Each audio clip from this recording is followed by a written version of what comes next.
बिहार में बोचहा विधानसभा सीट पर उपचुनाव होना है, जिसको लेकर एनडीए में टकरार चल रहा है। बीजेपी वीआईपी एक दूसरे पर हमलावर है। हमारे साथ जदयू संसदीय बोर्ड के अध्यक्ष एवं पार्टी के वरिष्ठ नेता उपेंद्र कुशवाहा जी हैं। सर, ये सीट थी मुकेश सहनी की, उन्हीं के पार्टी के विधायक के निधन से यहाँ पे उपचुनाव हो रहा है, लेकिन बीजेपी ने बेबी कुमारी को प्रत्याशी उतार दिया है।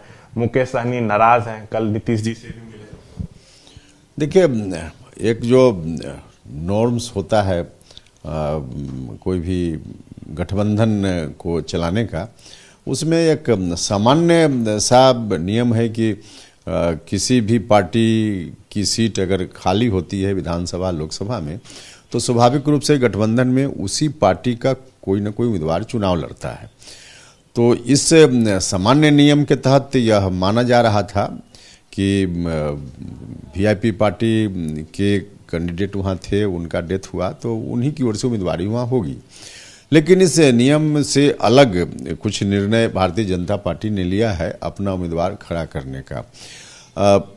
कई बार सामान्य नियम से अलग हटकर भी होता है, इसको बहुत अतरवाज नहीं लेना चाहिए, लेकिन ऐसी स्थिति में भी मुकेश सहनी जी से बात करके उनको विश्वास में लेना चाहिए था। भारतीय जनता पार्टी ने जो अपनी उम्मीदवारी की घोषणा की है, मुझको लगता है कि इससे थोड़ा बचना चाहिए था बीजेपी को, और ऐसा ही करना था। कोई व्यवस्था थी, कोई कारण था, तो मुकेश सहनी जी को जरूर भरोसा में लेकर तब यह करना चाहिए था। उधर एनडीए में 4 दल हैं, बीजेपी, जेडीयू, मांझी की पार्टी और सहनी जी। तो मांझी की पार्टी भी बीजेपी के इस फैसले से कहीं ना कहीं नाराज दिख रही है। देखिए, कोई गठबंधन में कोई भी घटक दल नाराजगी की बात तब नहीं करता जब उसको विश्वास में लिया जाता।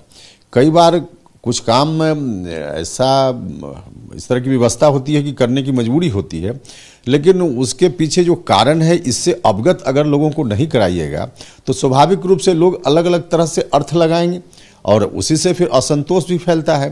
तो इससे बचने के लिए भारतीय जनता पार्टी बड़ी पार्टी है, तो उसकी एक विशेष जवाबदेही थी कि सब लोगों को विश्वास में ले, सब लोगों को बैठाकर निर्णय करे, तब इस तरह की स्थिति नहीं आती।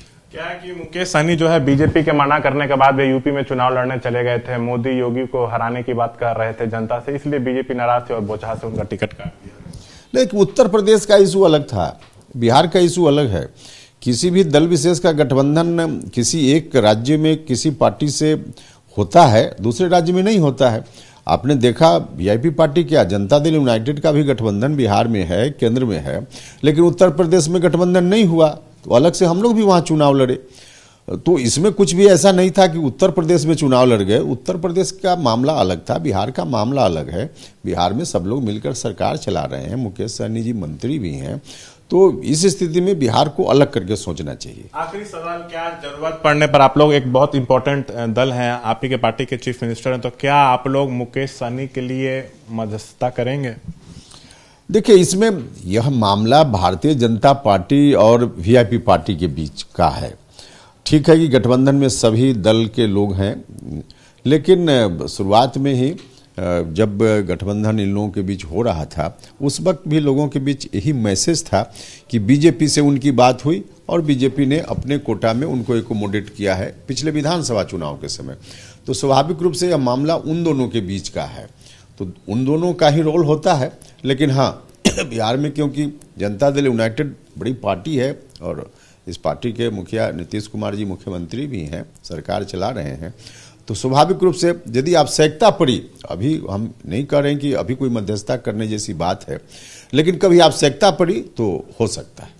तो उपेंद्र जी ने साफ तौर से कहा है कि बीजेपी ने जो निर्णय लिया है, यह निर्णय लेने से पहले उसको एनडीए के सभी दलों से बातचीत करनी चाहिए थी, खासकर मुकेश सहनी की से बातचीत करनी चाहिए थी, क्योंकि ये सीट वीआईपी पार्टी की थी।